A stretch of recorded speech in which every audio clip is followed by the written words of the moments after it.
माता की जय श्री राम, जय श्री राम,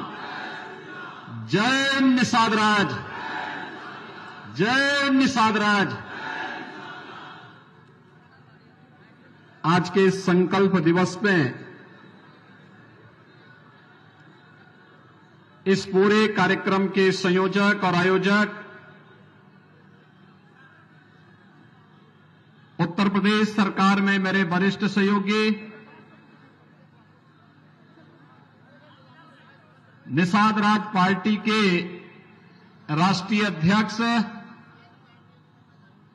डॉक्टर संजय निषाद जी,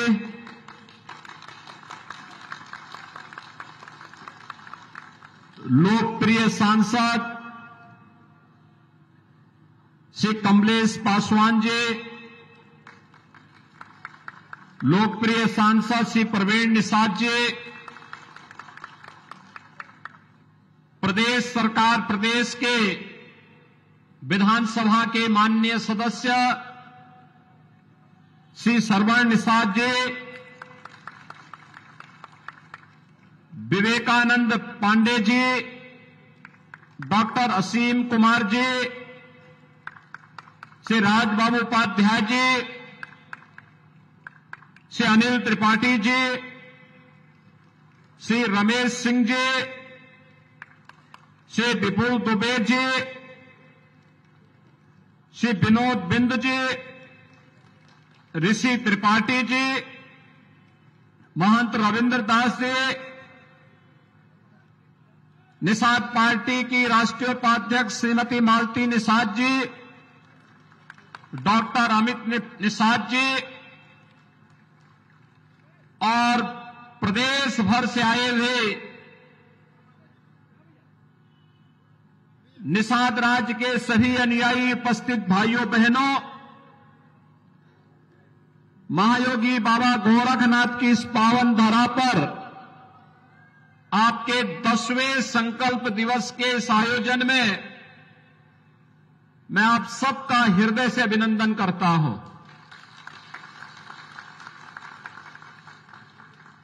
मुझे बहुत अच्छा लगा कि मकर संक्रांति की पूर्व संध्या पर निषाद राज के अनुयायी राम राज्य के जिस संकल्प के साथ आगे बढ़ रहे हैं, तो भाइयों बहनों, आपका वह संकल्प भी बहुत शीघ्र साकार रूप लेने की ओर अग्रसर हुआ है।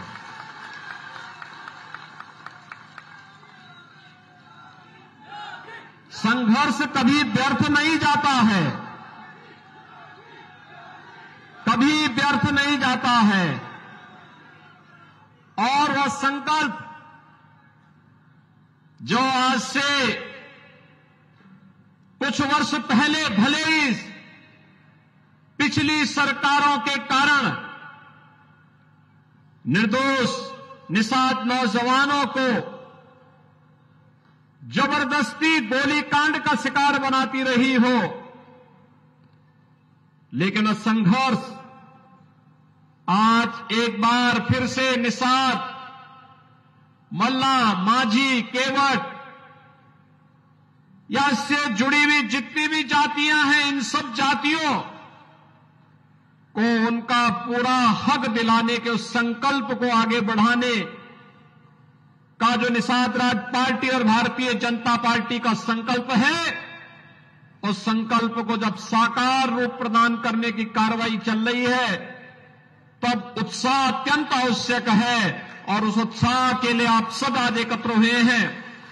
मैं इसके लिए आप सबको हृदय से धन्यवाद देता हूं। भाइयों बहनों, आज ही सुबह आदरणीय प्रधानमंत्री जी ने दुनिया के सबसे लंबे रिवर क्रूज का शुभारंभ काशी की धरती से किया है। काशी से गाजीपुर, बक्सर, छपरा होते हुए वह रिवर क्रूज बिहार में प्रवेश करेगा। बिहार से झारखंड में, झारखंड से बंगाल में, बंगाल से बांग्लादेश में और फिर बांग्लादेश से ब्रह्मपुत्र होते हुए गुवाहाटी और डिब्रूगढ़ तक की यात्रा करेगा। यह प्रदेश के अंदर पर्यटन और रोजगार की नई संभावनाओं को तो आगे बढ़ा ही रहा है, लेकिन जो हमारे माझी नाविक और मल्लाह बंधुगण हैं, उनके लिए नए रोजगार की संभावनाओं को भी आगे बढ़ाने का एक माध्यम बन रहा है। भाइयों बहनों, दुनिया जब आगे बढ़ रही है तो समाज के हर तबके को आगे बढ़ने का पूरा अधिकार होना चाहिए। हम आभारी हैं प्रधानमंत्री मोदी जी के, उन्होंने बिना भेदभाव के समाज के प्रत्येक तबके को आगे बढ़ने का भरपूर अवसर दिया। मत्स्य संपदा योजना इसी श्रेणी का हिस्सा है और उन्हीं की प्रेरणा से श्रृंगवेरपुर में हजारों वर्षों की इस विरासत को साकार करने के लिए भगवान श्री राम और निषाद राज की गले लगी हुई एक बड़ी प्रतिमा की स्थापना का कार्य अंतिम चरणों में चल रहा है। कभी उस क्षेत्र में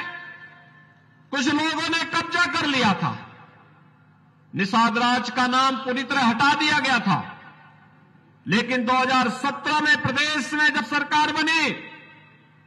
तो सरकार ने वहां पर निषाद राज के उस पार्क के निर्माण के साथ डबल इंजन की सरकार ने जब कार्य प्रारंभ किया तो भाइयों बहनों, आज वहां पर न केवल हजारों वर्षों की निषाद राज की वो परंपरा और विरासत, बल्कि भगवान राम और निषाद राज की मैत्री का वह स्थल एक बार फिर से साकार हो रहा है, जब भव्य प्रतिमा की स्थापना का कार्य वहां पर अंतिम चरणों में चल रहा है।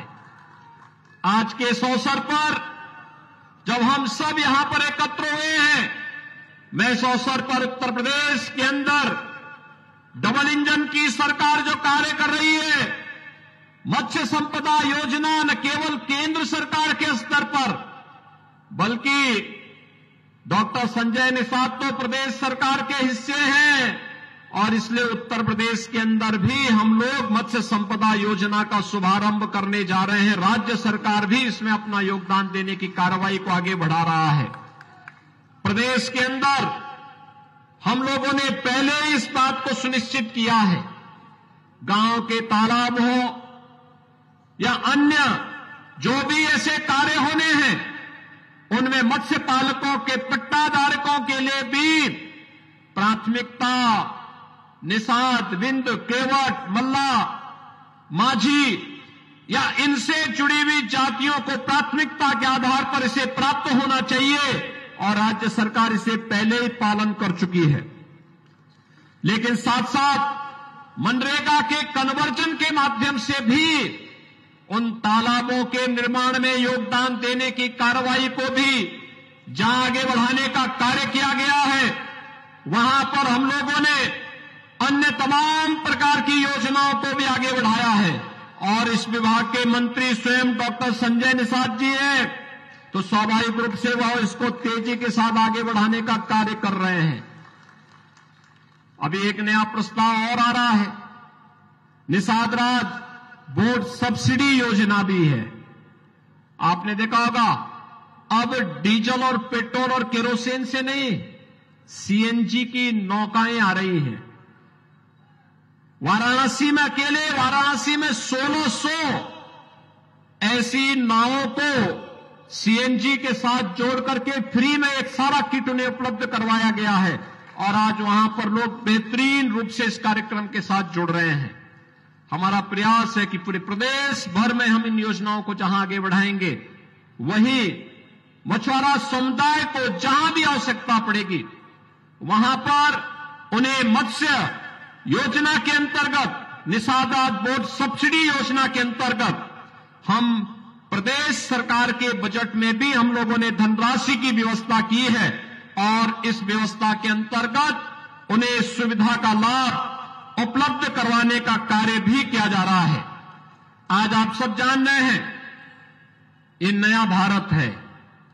प्रधानमंत्री मोदी जी के नेतृत्व में नया भारत किसी के साथ कोई भेदभाव नहीं करता है। हर उस नागरिक को जिसके पास आवास नहीं, उसे प्रधानमंत्री आवास योजना या मुख्यमंत्री आवास योजना का लाभ प्रदान करने की कार्रवाई हो। जिसके पास शौचालय नहीं, उसके घर में एक शौचालय बनाने की कार्रवाई हो। जिसके पास बिजली का कनेक्शन नहीं, उसने बिजली का कनेक्शन देने की कार्रवाई हो। और कोरोना जैसी महामारी के दौरान हर गरीब को फ्री में राशन की सुविधा उपलब्ध करवाने का कार्य हो। भाइयों बहनों, ये इसलिए हो पा रहा है क्योंकि जनता के प्रति संवेदनशील सरकार आई है। आज कोई शोषण नहीं कर सकता, अन्याय नहीं कर सकता, किसी गरीब का उत्पीड़न नहीं कर सकता, किसी गरीब की संपत्ति पर जबरन कब्जा नहीं कर सकता, बहन बेटियों की इज्जत पे कोई जबरन हाथ डालने का दुस्साहस नहीं कर सकता है। और सरकार का संकल्प है कि हम सामाजिक न्याय की इस अवधारणा को मजबूती के साथ आगे बढ़ा करके प्रधानमंत्री मोदी जी के नेतृत्व में जब भारत का डंका दुनिया में बज रहा है,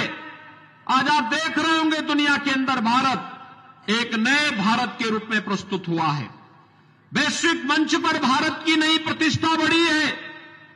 एक और आंतरिक मोर्चे पर विरासत का सम्मान की बात, श्रृंगवेरपुर में निषाद राज और भगवान राम की मैत्री की भव्य प्रतिमा स्थापित हो रही है। काशी में बाबा विश्वनाथ का धाम पूरे वैभव के साथ देश और दुनिया को आकर्षित कर रहा है। तो अयोध्या में भगवान राम के भव्य मंदिर के निर्माण का कार्य भी आज अंतिम चरणों में चल रहा है। 2023 के दिसंबर मास में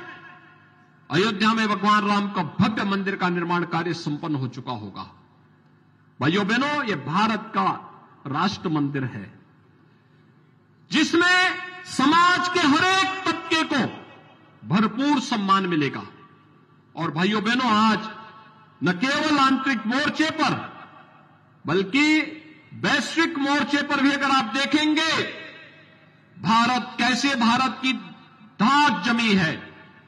दुनिया के वे 20 बड़े देश जो G20 के रूप में जाने जाते हैं, उनकी अध्यक्षता का नेतृत्व भी प्रधानमंत्री मोदी जी के नेतृत्व में वर्तमान में चल रहा है। ये दुनिया के वे 20 बड़े देश हैं जिनका दुनिया में 60% आबादी जहां निवास करती है, 75% व्यापार पे जिनका अधिकार है, 85% GDP पर जिसका अधिकार है और 90% पेटेंट पर भी जिन देशों का अधिकार है, आज प्रधानमंत्री मोदी जी के नेतृत्व में मानवता के कल्याण के एक नए मार्ग पर ये सभी 20 देश निकल पड़े हैं। और हम विश्वास के साथ कह सकते हैं कि निषाद राज पार्टी ने 10 वर्ष पहले जो संकल्प लिया था निषाद और मछुआरा समुदाय के उत्थान के लिए, उसको भी साकार रूप प्रदान करने की कार्रवाई अंतिम चरणों में चल रही है। और इस अवसर पर मैं एक बार फिर से आप सबके संघर्ष का अभिनंदन करता हूं और आपका आह्वान करूंगा कि जब सफलता सिद्धि की ओर बढ़े तो धैर्य के साथ नेतृत्व पर विश्वास करते हुए हमें मजबूती के साथ आगे बढ़ना चाहिए। इन्हीं सब शब्दों के साथ मैं एक बार फिर से इस संकल्प दिवस के अवसर पर आप सभी को हृदय से बधाई देता हूं, अपनी शुभकामनाएं देता हूं। मकर संक्रांति की मंगलमय शुभकामनाएं भी आप सबके प्रति व्यक्त करता हूं और वाणी को देता हूं विराम। जय जय श्री राम। एक बार जोरदार करतल ध्वनियों के साथ माननीय मुख्यमंत्री जी के लिए जोरदार तालियों से स्वागत होना चाहिए। साथियों, जोरदार तालियों के साथ, जोरदार तालियों के साथ स्वागत होना चाहिए।